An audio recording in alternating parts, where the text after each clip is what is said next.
சின்னத்திரை artist actress ரீஹனா அவர்கள் எல்லாருக்குமே தெரிஞ்சிருக்கும். கரெக்டாக சொல்லணும்னா விஜய் தொலைக்காட்சியில் இப்போ பொன்னி சீரியலில் சக்தியோடைய அம்மா கேரக்டரில் நடிச்சுக்கிட்டு இருக்காங்க.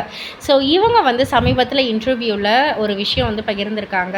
ஷூட்டிங் அப்போ தனியாக வராதிங்க. ஃபார் எக்ஸாம்பிள் அப்படின்னு சொல்லிட்டு பாண்டியன் ஸ்டோர் சீசன் 2ல் ராஜி கதாபாத்திரத்தில் நடிக்கிற ஷாலினி இருக்காங்க இல்லையா, கதாநாயகி அப்படின்ற ஒரு நிகழ்ச்சி மூலியமாக வந்தாங்க. ஸ்டார்டிங்கில் வந்துட்டு நடித்து தான் வந்து வின் பண்ணி வந்திருக்காங்க. பட் ஆனால் ஸ்டார்டிங்கில் இதில் வந்துட்டு ஒரு சீரியல் பேட்டர்னில் எப்படி நடிக்கணும்னு அவங்களுக்கு வந்து தெரியல. ஸ்டார்டிங்கில் கொஞ்சம் ஸ்ட்ரகிள் பண்ணாங்க. அப்புறம் இப்போ சூப்பராகவே நடிக்கிறாங்க.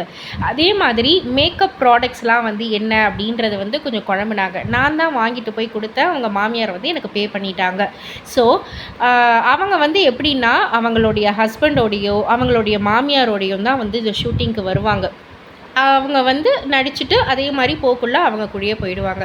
அந்த மாதிரி உங்கள் ஹஸ்பண்டோட இல்லை உங்கள் அம்மாவோட உங்கள் மாமியாரோட உங்கள் சிஸ்டரோ உங்கள் பிரதரோட இந்த மாதிரி யார் கூடயாவது கண்டிப்பாக வாங்க. ஷூட்டிங்க்கு யாரோட ஒரு கம்பெனியன்லேயே வந்து வாங்க. தனியாக மட்டும் வந்துடாதீங்க. தனியாக வந்தீங்க அப்படின்னா உங்கள் பின்னாடி திரும்பி பார்க்கக்குள்ள உங்களுக்குன்னு யாரும் இல்லை அப்படின்னா கண்டிப்பாக உங்ககிட்ட அப்ரோச் பண்ணுவாங்க. ஸோ அதை மட்டும் வந்து செஞ்சிடாதீங்க. ஐ மீன் தனியாக மட்டும் ஷூட்டிங்க்கு வராதிங்க, ஆர்டிஸ்ட்டாக இருந்தாலுமே அப்படின்ற மாதிரி வந்து சொல்லியிருக்காங்க.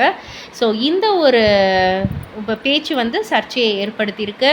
ஸோ அப்படின்னா வந்துட்டு தனியாக வந்தால் அப்ரோச் பண்ணுவாங்க அப்படின்னா வெள்ளித்திரையில் தான் அப்படி இப்படி வந்து நிறைய விஷயங்கள் வந்து பேசப்பட்டுக்கிட்டு இருக்கு.